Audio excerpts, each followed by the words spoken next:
In the beginning was the Word, and the Word was with God, and the Word was God. He was in the beginning with God, and all things came into being through him. And without him, not one thing came into being. The Christmas gift that I was most excited to give to my husband, Grant, was a Lego set of Notre Dame Cathedral. Now, understand that neither one of us are in the Lego club. I don't think I've had a Lego since I was a kid.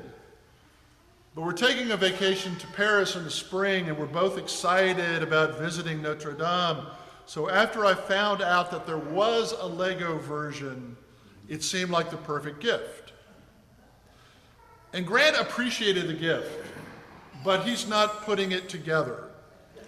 Because, as he says, I don't like puzzles. And Lego is, if nothing else, like a puzzle. But on Christmas afternoon, we got together in the kitchen and we opened the box and we pulled out the carefully organized plastic bags of tiny pieces, 34 different bags of Lego. They poured out onto our kitchen island bags full of countless bricks, each with a particular shape and purpose. I know. I looked at the pile and I took courage when I saw that there was an instruction book with the set. But I was surprised that the instructions for Lego are minimal, with very little text. Just a series of illustrations showing how each Lego brick fits together. I remember thinking, well, maybe I missed something. So I looked back in the box. Clearly, there was something I'd missed. There must have been some platform onto which to build the cathedral, some more detailed instruction sheet, but no. Everything, even the base, is made of individual Lego bricks attached one to another according to a diagram that initially seemed more cryptic than IKEA furniture instructions. I opened the first bag, and the pieces poured out onto the counter in a scattered jumble. How do I start working on this thing? I asked. And Grant said, Terry, our friend who does jigsaw puzzles, always groups similar pieces.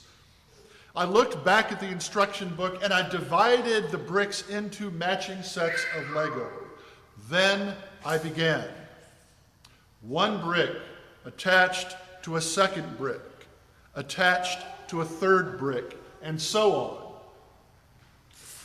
Now, I appreciate instructions as much as the next guy, but I also tend to be a kind of making things up as I go kind of a person, which doesn't work with Lego. I discovered that only by following the instructions precisely, step by step, could I coax the majestic building out of a random set of bricks. If I stopped paying attention to the instructions and just tried to make things up, it wouldn't work. If I mixed up the small brick with 2 holes from the small brick with 1 hole or 3 holes, it wouldn't work. Every detail mattered. If I didn't follow the instructions, I'd have to detach the bricks and start over. But as I started looking carefully at the instructions, I noticed that the parts fit together meaningfully. I noticed that there was a logic to the instructions that defied my understanding of common sense. The whole thing fits together because there is a plan, a word, a logos. Or as the author of John's Gospel says, in the beginning was the Word. All things came into being through him, and without him not one thing came into being. The Word, the logos, or as Richard Rohr calls it, the blueprint, was in the beginning. The blueprint was there from the start, and through it, everything was made. Like my Lego cathedral, every piece that exists fits together because of the logos. Nothing came into being without it. John's gospel tells us that a divine word speaks all of creation into existence, from the tiniest particle to the broad expanse of galaxies, and they all fit together. And I recognize that this is hard to accept. Life is full of what seem like random, meaningless events.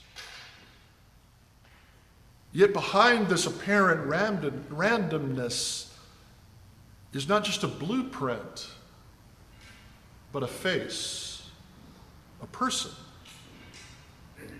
So if you seek the meaning of creation in the midst of the randomness of life, look to the one who was born in Bethlehem's manger. Because there you'll see the Word made flesh that reveals the purpose of creation. And I know sometimes we just see shadows and not light. And we live in a world where shadows and light intermingle, where giving up on meaning can feel like a reasonable stance. But remember the tiny human in the manger who reveals God to us. From the manger, we find our meaning and we find our true humanity. If you were here on Christmas Eve, you may remember that I quoted the theologian Walter Wink. I said this, he said this is the revelation: God is human. It is the great error of humanity to believe that it is human. We are only fragmentarily human, fleetingly human, brokenly human. We see glimpses of our humanness, but we have not yet arrived at true humanness. Only God is human. And we are made in God's image and likeness, which is to say, we are capable of becoming human. We are capable of becoming human. We receive the gift of life from God, but we also receive a way of becoming fully human. This is part of what the letter to the Galatians is talking about when it says that we receive adoption as children of God. Not only does God give us life, but God plants her image in us, making us fully human. Our lives may fall apart, and our humanity may seem fragmented. But as God's adopted children, we receive the fullness of being human. We can know our full humanity when we practice compassion and mercy and justice and love. Our friend Jean Nandy died on Christmas Eve in the morning. The Friday before, I was able to see her at the hospital in Berkeley. Sarah was there. Lisi had been there earlier. Her niece was with her, and in and out of the room came various doctors and nurses. And Jean had on a breathing mask, a pressure mask that made a lot of noise, and she didn't like it, and you could tell. Because with Jean, you could always tell how she was feeling. And we said the words to her that you say to a person that you know is near death but not dying, that she was loved, and that there were people with her. And then, at the very end of our conversation, I said, Jean, I want you to remember the most important thing. Tomorrow is my birthday. And Jean lit up. Her eyes went wide. She smiled. She grabbed my hand strongly. Because in that moment, what mercy, compassion, and justice and love looked like was making Jean smile.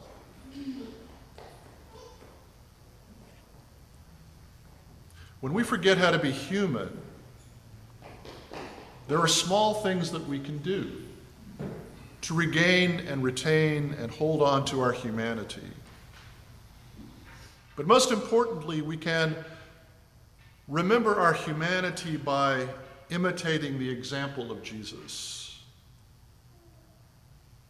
In him we witness the Creator stepping into the fullness of our experience, showing us how to be fully human, which is to live in love. And love is the theme of John's Gospel. At Jesus' birth, we celebrate God's love for everyone, everywhere. This love is what defines us as human beings, not our abilities or our achievements, not our sanctity or our cleverness, but God's love for us. While we are many things, our defining truth is that God's love shapes us. This love makes us and all people children of God. Our friend James Allison writes that our transformation in Christ is not about achieving, but about receiving. And in Jesus we see the blueprint of authentic humanity. And it's only by receiving the gifts he gives that we become fully human. And as the Legos are teaching me, when we try to operate from another instruction book, another logos, ending up with a scattered mess of ideas and efforts, wars and deprivations, hatreds and envies, we can return to the blueprint, returning to Jesus' way of love. And then we find our true humanity once again. Then we can see all human beings as holy, worthy not only of respect, but of love.